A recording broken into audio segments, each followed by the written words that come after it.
Hello, y'all, and welcome to lesson 29 of my DP chemistry curriculum. Today we're doing structure 3.1.3, part 1. We're going to be talking about periodicity and referring to the trends of properties of elements across a period and down a group. Specifically, we're going to be talking about atomic radius and ionic radius today. We will not be doing ionization, electron affinity, or electronegativity, just talking about radius in atoms and ions. So let's get started. And to start us off, what is atomic radius anyways? Well, it's kind of exactly like it sounds. If we think of atoms as a big sphere and we have our nucleus in the middle, we can think of the radius as distance from the nucleus to the outermost electron. So the atomic radius uh, can be radius is our nucleus to outermost or valence electrons.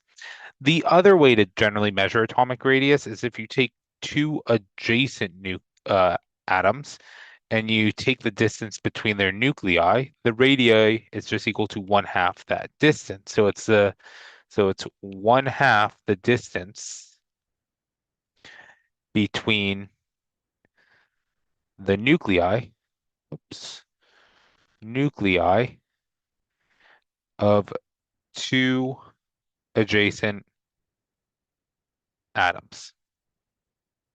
I think radii is two eyes, but nuclei is only one.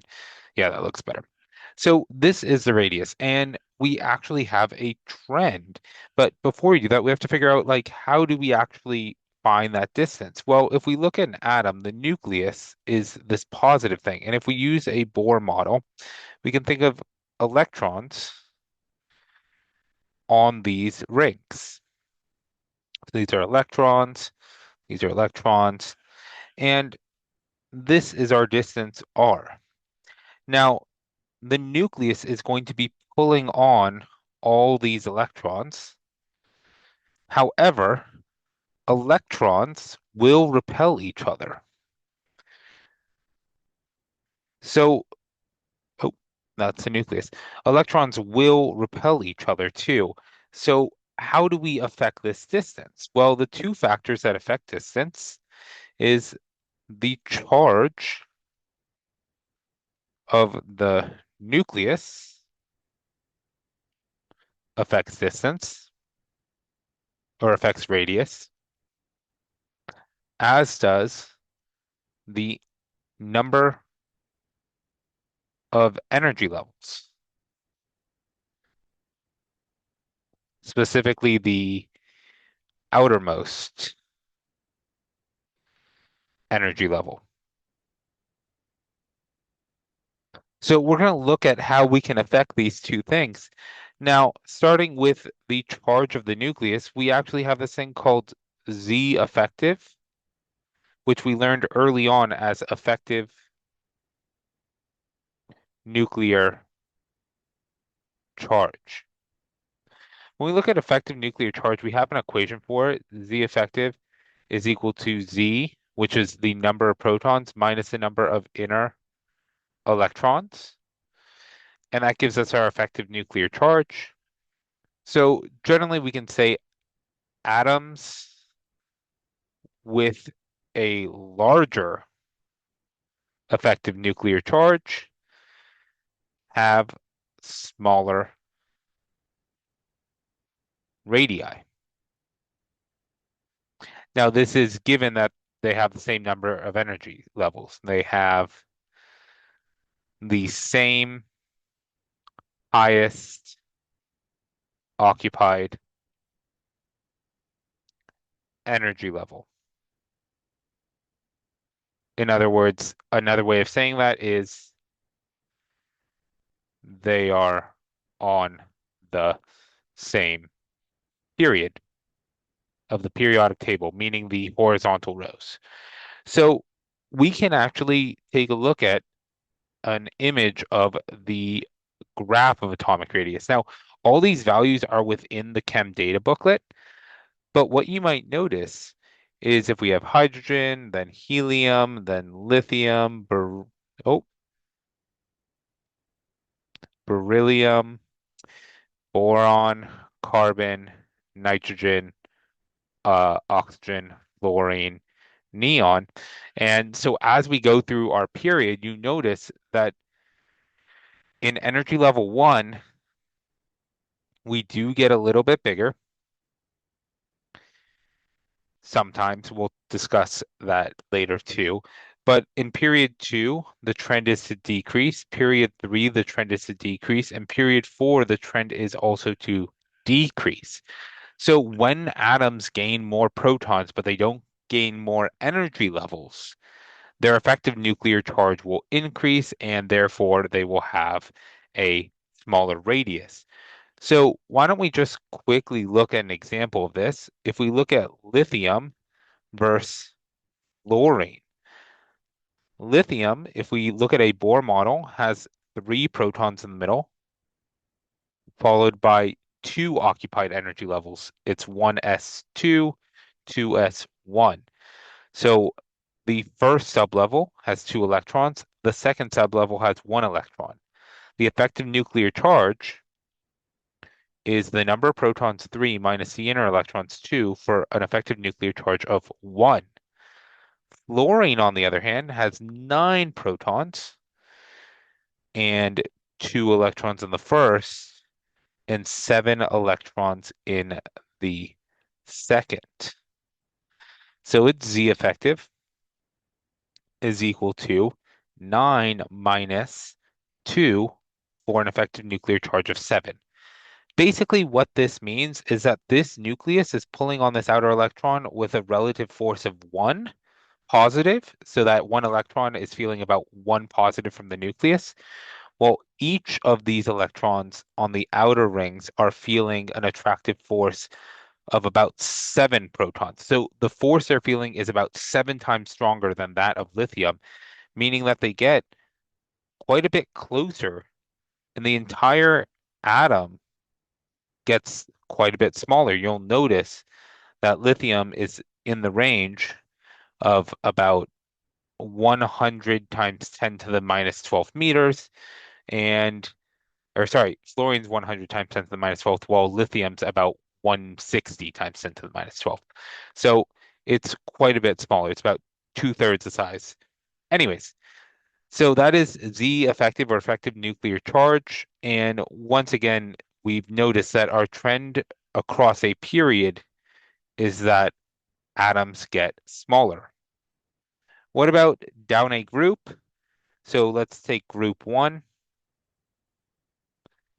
Group one has hydrogen, whoops, not helium, hydrogen, lithium, sodium, potassium, etc. Now, when we go down a group, we mentioned this before, hydrogen only fills, oh, 1s1, lithium goes all the way to 2s1, sodium goes all the way to 3s1, potassium goes all the way to 4s1. And I'm just doing the valence electrons. These are just the outermost electrons that I'm displaying here. You'll notice that the number of energy levels increases. So down a group, atoms get larger. The way I like to look at atomic radius is if you look at your periodic table, and we're just going to look at everything but the lanthanides and actinides. As we go up and to the right, atoms get smaller. So this is our trend for radius. Atoms get smaller when they go up and to the right on our periodic table. So that's atomic radius. Now let's move over to ionic radius. So we mentioned in an earlier section back in structure 1 point something or other, an ionic radius is when atoms gain or lose electrons to become ions. Now, this has two ways it can go. It can become a cation, which is a positive ion, meaning they lost electrons. Remember, electrons are negative, so the only way to become positive is to lose them. Or it can become an anion, which is a negative ion, meaning it gained electrons. And we're going to use the same two elements we used before, lithium and fluorine, to figure out what happens when things become ions. So let's start by looking at cations. We're going to talk about lithium. Our example, we have Li and then Li plus, so it lost an electron. Li has the electron configuration of 1s2, 1s2, 2s1. Lithium plus is going to lose the outermost electron to just have the electron configuration 1s2. When we draw their Bohr models, whoops, we already saw lithium's 3 plus, 1, 2, 3. However, we now lose that outermost electron. It's going to go away. So when we get rid of that, we'll notice our entire diagram looks a little bit different because we have one less ring. We have one less occupied energy level. So before we even make the obvious statement, let's also take our Z effective. We know this one is already 1, but now there's no inner electron. So Z effective here is 3 minus 0. The inner electrons are the valence electrons. So this not only has a higher effective nuclear charge, as we can see, so these electrons are being pulled quite well in, as opposed to that one, but there's one full less energy level. With cations, a couple things happen. Cations get smaller, clearly. Even if it wouldn't lose the energy level, it will get smaller. There is less electrons, and electrons are that outer layer. Furthermore, they lose electrons from outer levels, usually from outermost levels. And then lastly, is that the attraction from the nucleus is increased. Traction from nucleus is increased. So all of these things make them smaller. So the big deal with cations is they get smaller. All right, we're going to go back to anions. And like I said, we'll use our same example of fluorine. And fluorine becomes fluoride by gaining an electron. That's stuff that's in your toothpaste and helps you have healthy teeth. This configuration is 1s2, 2s2, 2p5. It will gain an electron to get that minus charge, so it will become 1s2, 2s2, 2p6. So one extra electron. And the diagram, we already know this diagram, well, already smaller than lithium, and I'm drawing it quite a bit bigger than lithium. But anyways, it's going to now add an electron. So as it adds that new electron, I'll go ahead and add it right here. Electrons like to pair up. We learned about the rules. So it's going to pair up in that pz orbital. But that electron is going to have increased repulsion. It's going to cause a little more tension between the other electrons. As electrons do, these all have an effect on each other. And so while the Z effective will remain unchanged at 7, there is more repulsion. This electron causes extra repulsion. We learned about electrostatic interactions, and an electron is negative, and it will have a negative, and it will have a repulsive force on other negatively charged particles. So when we have our anions, what we can say, become larger.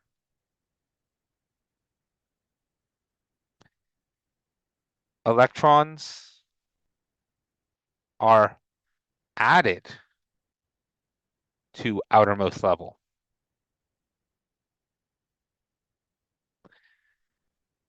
And further, we have decreased attraction between nucleus and valence electrons because we have that more repulsion from the other electrons. So that's atomic radii and ionic radii. And the last thing I'm going to do before we leave is talk really quickly about isoelectric species. Isoelectric species. Iso means same or refers to same. An electric species is going to refer to species with the same electron configuration. So these are atoms or ions with identical electron configs. So what do I mean? Well, we can look at F minus, which we know has the electron config of 1s2, 2s2, 2p6. We could look at neon, which has the electron configuration of 1s2, 2s2, 2p6. We could look at sodium, which has or sodium plus, which has the electron configuration of 1s2, 2s2, 2p6. These are isoelectric with each other. And while normally, while normally, if we just look at neon, fluorine, and sodium, and we do atomic radius, what I'm going to do actually is just uh, delete these and write them separately. The atomic radius is going to show us that neon has the smallest, followed by fluorine, followed by sodium. However, if we look at ionic radius, and I will include neon in here, even though it's on ion, sodium is going to be the smallest, followed by neon, followed by fluoride being the largest.